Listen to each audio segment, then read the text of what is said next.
Hello everyone, नमस्ते। आप लोगों का बहुत बहुत स्वागत है मेरे चैनल पर। आप जानते हैं कि हमारे चैनल पर हम पूजा पाठ और वास्तु इत्यादि से संबंधित वीडियोस पोस्ट करते रहते हैं।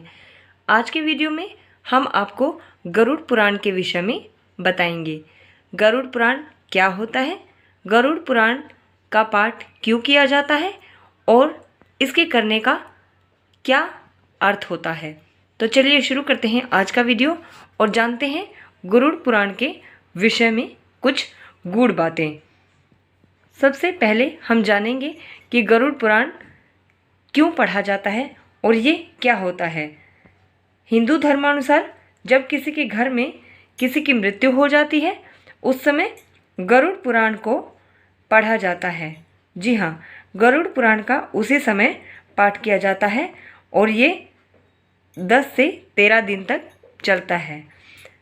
जब ऐसा माना जाता है कि जब किसी की मृत्यु हो जाती है तो किसी आत्मा को तत्काल दूसरा जन्म मिल जाता है, परंतु किसी आत्मा को ऐसा करने में 3 से 4 दिन का समय लगता है।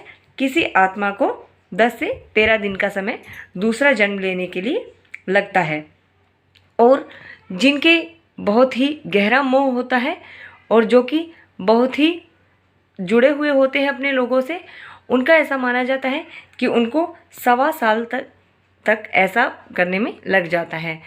और कई आत्माएं ऐसी होती हैं जिनको आगे का रास्ता नज़र नहीं आता है तो वो भटकती रह जाती हैं। इसलिए दिवंगत आत्माओं की जो मुक्ति होती है उसके लिए गरुड़ पुराण का पाठ किया जाता है। दूसरा, ये गरुड़ पुराण क्या होता है।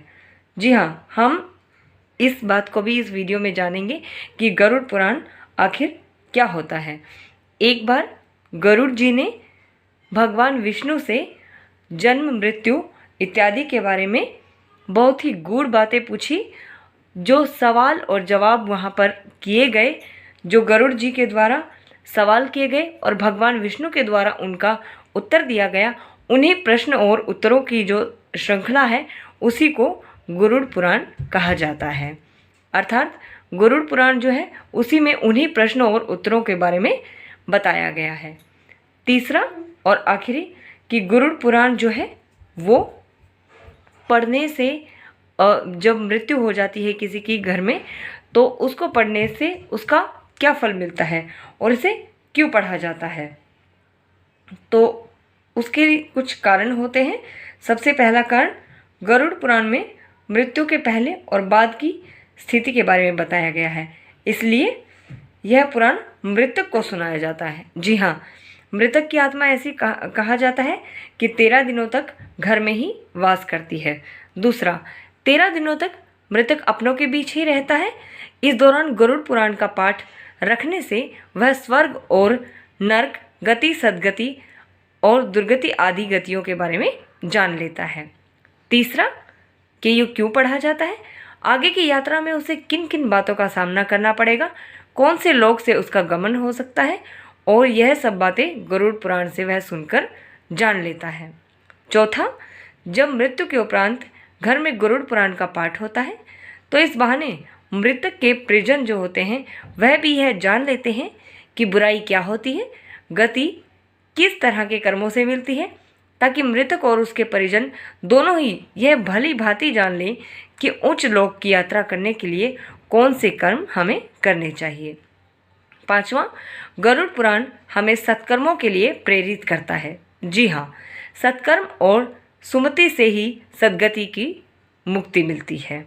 छठा, गरुड़ पुराण में व्यक्ति के कर्मों के आधार पर दंड स्वरूप मिलने वाले विभिन्न नरकों के बारे में बताया गया है।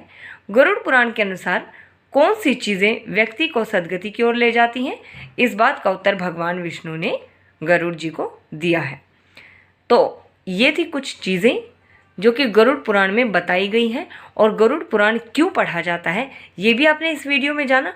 गरुड़ पुराण क्या है उसके विषय में आपने इस वीडियो में जाना।